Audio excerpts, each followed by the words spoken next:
မိတ်ဆွေပေါင်းကျမ်းမာချမ်းသာရှိကြပါစေဗျကျွန်တော်တို့ရဲ့ဟိုးတုန်းကလက်ဖက်ဆိုင်နစ်စီကကြိုဆိုလိုက်ပါတယ်ဟိုးတုန်းကလက်ဖက်ဆိုင်ဆိုတဲ့အတိုင်းပဲအရင်တုန်းကလက်ဖက်ဆိုင်ထိုင်ရတယ်လို့မျိုးစိတ်ဝင်စားစရာအကြောင်းအရာရောက်တဲ့ရအကြောင်းအရာဘောင်းဆောင်ကိုမျှဝေပေးသွားမယ်အစီအစဉ်ဖြစ်ပါတယ်ဗျဟုတ်ကဲ့ဗျဒီနေ့ပြောပြမယ့်အကြောင်းအရာကရမဲသင်းမြို့စားတီလဝသူကဘာနဲ့နာမည်ကျော်တာလဲဆိုတော့တစ်သက်လုံးမှာသုံးတာပဲပြုံးခဲ့တယ်ဆိုတဲ့ပုံကိုပြီးတော့သူနဲ့ပတ်သက်ပြီးတော့မြန်မာစကားပုံတစ်ခုလည်းပေါ်ခဲ့ဘူးတယ်ဟုတ်ကဲ့အဲ့ဒီအကြောင်းလေးကိုကျွန်တော်တို့ဒီ AI creation လေးနဲ့ပေါင်းစပ်ပြီးတော့မျှဝေသွားမှာဖြစ်ပါတယ်ဗျဟိုအရင်ကတီလဝမြို့စားမင်းဆိုတဲ့ပုံကိုတူရှိခဲ့ဘူးပါတယ်သူကအင်းဝခေတ်မှာပေါ်ပေါက်ခဲ့တာပါလက်ရုံးရဲ့ထူးချွန်ပြီးတော့စင်စီအတက်မှာအလွန်ကျွမ်းကျင်တယ်လို့နာမည်ကျော်ပါတယ်သူတို့မင်းများလက်ထက်မှာတော့သူကရမဲသင်းမြို့ကိုစားဖို့ချီးမြှင့်ခြင်းခံရပါတယ်ရမဲသင်းမြို့သားဖြစ်ခဲ့ပါတယ်သူ့မှာကစင်60မြင်း800နဲ့ဗိုလ်ကြီး1000ရှိတယ်လို့ဆိုကြပါတယ်ဒီလိုနဲ့သူတို့မင်းများနိုင်ရဆန်တဲ့အချိန်ရောက်တော့မူမတ်အပေါင်းကတီလဝကိုမင်းပြုတ်ဖို့တောင်းပန်ကြတယ်လို့ဆိုပါတယ်တီလဝက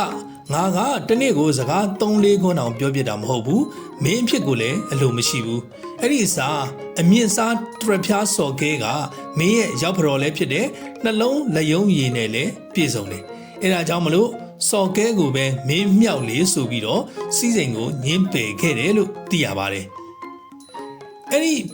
ဖြစ်ရကြောင့်မလို့မြန်မာစကားပုံမှာ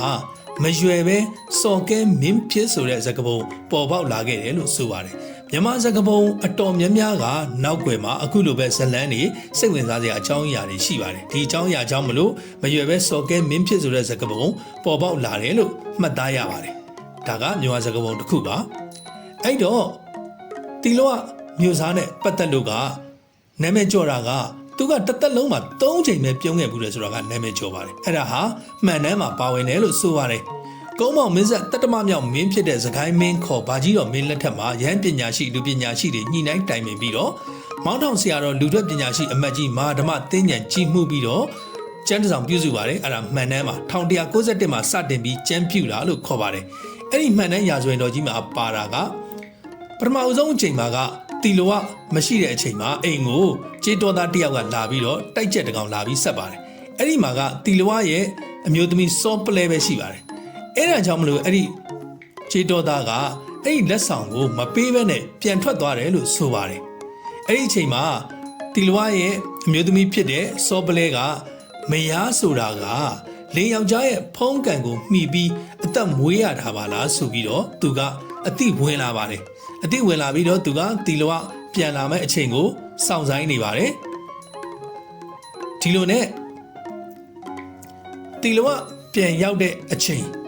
အဲ့ဒီအချိန်ဒီစောင့်ဆိုင်နေပြီးတော့တီလိုပြန်ရောက်လာတဲ့အခါကျတော့သူ့လင်ယောက်ျားရဲ့ခြေကိုရွှေဖလားနဲ့ဆေးပေးတယ်လို့ဆိုပါတယ်အဲ့ဒီမှာတီလိုကအော်ငါမိမယနေ့အကြောင်းရှိမှာလို့သိပြီးတော့သူကပြုံးမိတယ်လို့ဆိုပါတယ်ဒါတီလဝရဲ့ဘဝမှာပထမဆုံးအချိန်ပြုံးတဲ့အပြုံးလို့အဲ့ဒီမှတ်တမ်းကပြောပါတယ်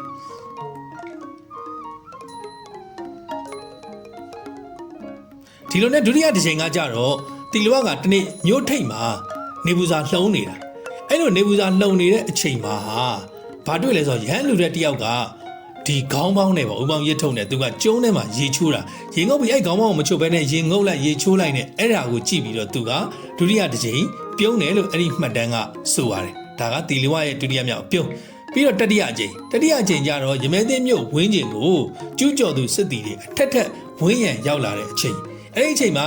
ရမဲသင်းမြို့သားကသူကဘာလုပ်နေလဲဆိုတော့ကြက်တိုက်နေတယ်လို့အဲ့မှတ်တမ်းမှာဆိုပါတယ်ဆိုတော့သူကအဲ့ရနေပြီးတော့မထဖြစ်သေးဘူးပေါ့သူကအဲ့ပွဲကိုပြီးအောင်ဆက်ပြီးတော့တိုက်နေတာ